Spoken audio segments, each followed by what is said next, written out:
মাগুরায় গণভোটের প্রচার ও ভোটার উদ্বুদ্ধকরণ বিষয়ক এক মতবিনিময় সভা অনুষ্ঠিত হয়েছে।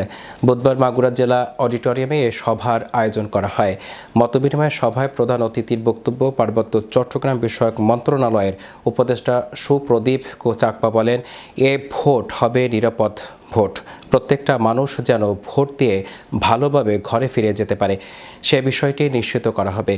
তিনি বলেন, গণভোটের মাধ্যমে একটি নতুন বাংলাদেশের সৃষ্টি হবে। আমরা এমন একটি বাংলাদেশ দেখতে চাই যেখানে সাম্প্রদায়িক সম্প্রীতি থাকবে, হিংসা, বিদ্বেষ ও বৈষম্যের কোনো স্থান থাকবে না। উপদেষ্টা আরও বলেন, গণভোটের মাধ্যমে নিরপেক্ষভাবে দেশের গণতন্ত্র প্রতিষ্ঠা করতে হবে। ভবিষ্যতের বাংলাদেশের যেন ইন্টারনেট বন্ধ না করা হয়, নতুন প্রজন্মের শিক্ষার অধিকার নিশ্চিত হয় এবং সমাজের সম্প্রীতি বজায় থাকে এমন বাংলাদেশ গড়তে সবাইকে গণভোটে অংশগ্রহণ ও ভোট প্রদানের আহ্বান জানান তিনি। গণভোটের প্রচারণায় ব্যবহৃত লিফলেট ও ব্যানার ফেস্টুনের বিষয় উল্লেখ করে তিনি বলেন, প্রস্তাবিত সংস্কার অনুযায়ী কেউ টানা 10 বছরের বেশি সময় প্রধানমন্ত্রী থাকতে পারবে না। সরকারি দল ইচ্ছেমতো সংবিধান সংশোধন করতে পারবে না। ক্ষমতায় ভারসাম্য রক্ষায় সংসদে একটি উচ্চকক্ষ গঠনের প্রস্তাব রয়েছে। রাষ্ট্রপতি ও প্রধানমন্ত্রীর ক্ষমতার মধ্যে ভারসাম্য প্রতিষ্ঠা করা হবে।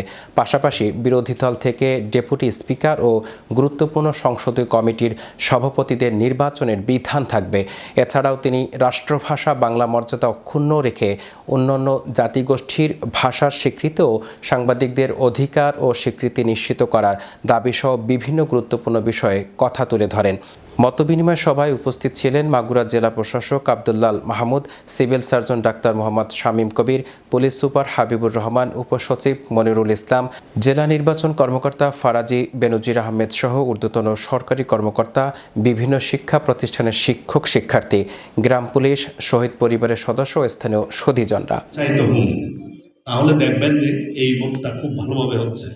তবে এখনো আমাদের কিছু কাজ যে বাকি রয়ে গেছে সেটা নিয়ে আপনাদের চিন্তা ভাবনা করতে হবে, প্রশাসন চিন্তা ভাবনা করতেছেন।